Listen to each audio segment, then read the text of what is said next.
So my name is Adele. I'm a research and development engineer here in Calgary. Being an engineer can mean a lot of things. And so in Calgary, it's typically oil and gas. Here, I'm really lucky to work on medical devices. With the nature of the company being small and my job wearing multiple hats, I work on hardware, I manage software teams, I work with a machine learning team to design, deploy, and test algorithms. It's sort of a very broad job and all over the place.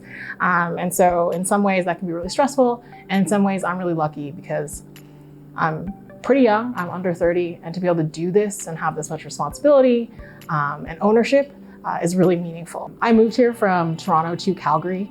And part of the reason I picked up counseling is I did counseling back home, but it's very expensive. And with my organization, I got benefits that allowed me to come to counseling for essentially free, I already paid for it through my benefits. With the nature of my role and being under 30 and a woman of color, moving to a new city entirely by yourself, knowing no one but your best friend's mom, who's a cool lady, but literally 65 years old. And then being in this really challenging role without anyone else that I could really see meant that, huge amount of anxiety, lots of self-loathing. I think when I first moved here, I was in a pretty self-destructive path, a lot of drinking, a lot of not eating or sleeping and crying. And so counseling, I think, was the first step to be hey, let's talk to someone who knows what they're talking about, has deep background or knowledge on what types of solutions would work and what things I can try. I think when I was back home, I had a lot of support networks, and it was easy to not think about being really anxious and not think about not really dwell on those thoughts that are I'm a terrible human being, I'm an awful person, I don't deserve to be here kind of thing, because I could keep busy and had friends and family that would regularly tell me I was doing great or things were going good. But being here alone and having to redevelop that support network, I felt really bad for a really long time. And I don't understand how people can wake up in the morning and be yeah, I'm great. I have self-confidence. I can do whatever, wear whatever, say whatever. I deserve to be here. And I didn't feel that in any way, shape, or form. When I first started therapy, it didn't really feel like it worked. I had a therapist who was super great and super lovely, but it didn't really feel like they understood where I was coming from with a lot of problems.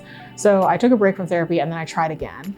And so with my last therapist, they had a background that more matched mine. They better understood a lot of my concerns without me having to explain as best as I could about why I felt this way. And then when they recommended group therapy, the self-esteem course, I was not super keen, mostly because I thought one-on-one therapy was really working. We talked about the cost, we talked about whether it could be covered on my benefits, that all worked out. And so there's no more financial issue.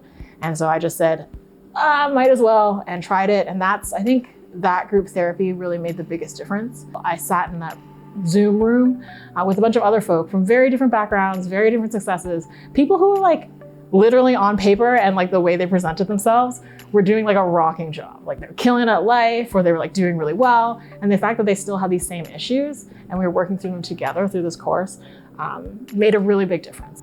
You can treat yourself with the same compassion and forgiveness and gentleness that you treat other people in your life.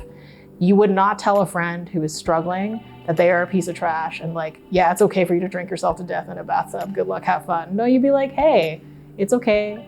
Let's figure it out together. Or you are doing okay. It's okay to relax, take a break. The work will still be there when you come to it, or the problem will still be there. Treating yourself with the same compassion that you treat others is life-changing.